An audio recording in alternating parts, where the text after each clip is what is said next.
వినాయకుడికి జంజరం ఇప్పుడైతే వినాయకుడికి జంజరం చేసేసాం. దీనికి కూడా సేమ్ ఇట్లా పొడుగ్గా అనుకొని చీపురు పుల్లలతోని సెట్ చేసాం. ఇప్పుడు తొండెం అంటే ఇట్లా ముక్కు ఇట్లా ఉంటుంది కదా, అది చేస్తున్నాం. నోరు దానికి కూడా కొంచెం ఇట్లా లైట్గా పిండి తీసుకొని ఇట్లా వేసుకోవాలి తొండం లాగా.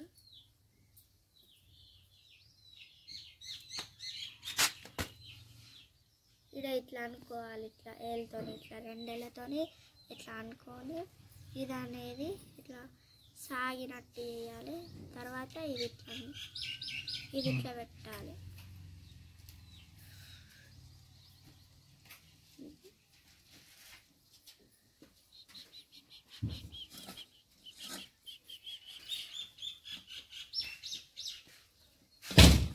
అది పెద్దగా అయింది. కాదు గిరెట్టు అయిపోతుంది.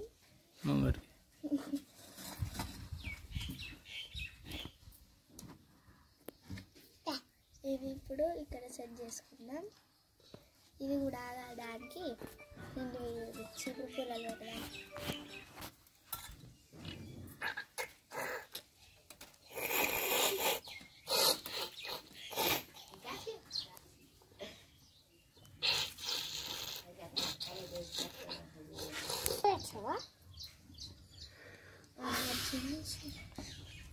ఇప్పుడు దీన్ని సెట్ చేసుకోవాలి. ఇట్లా చీపురు పుల్ల చెవులు ఉంటాయి. దేవుడు అట్లా వద్దు, కాళీమాత గుడి చెవులు ఉంటాయి.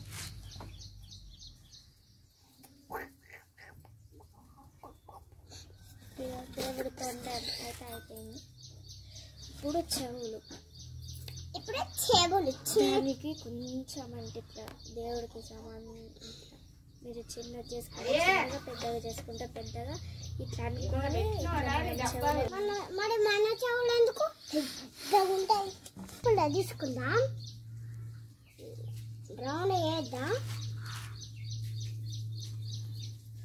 ఇప్పుడు చెవుల లాగా చేసుకోవాలి మనం. దాన్ని ఇట్లా దాన్ని లడ్డు వేయకు వినాకు, నేను దానిలో వేస్తాను.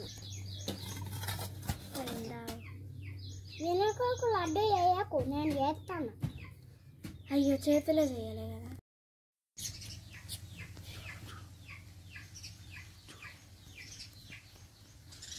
ఇప్పుడు ఇట్లా తయారు చేసుకున్నాం.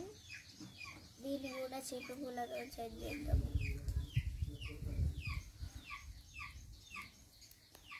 ఇది చూడండి ఎంత బాగా చిన్న ఉందా, ఇంకా బాగా గిట్లా రౌండ్ అయిపోయింది.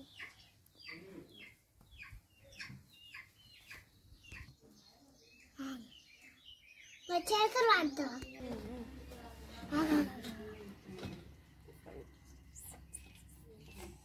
నేను కొన్ని నీట్స్ పెట్టా. ఇట్లా మొత్తానికైతే వినాయకుడు అయిపోయిండు. ఇప్పుడు చేతుల లడ్డు పెడతాను వినాయకుడు. ఈ వీడియో కనుక మీకు నచ్చినట్లయితే లైక్ చేయండి, షేర్ చేయండి, కామెంట్ చేయండి. మరిన్ని వీడియోల కోసం మా ఛానల్ని సబ్స్క్రైబ్ చేసుకోండి.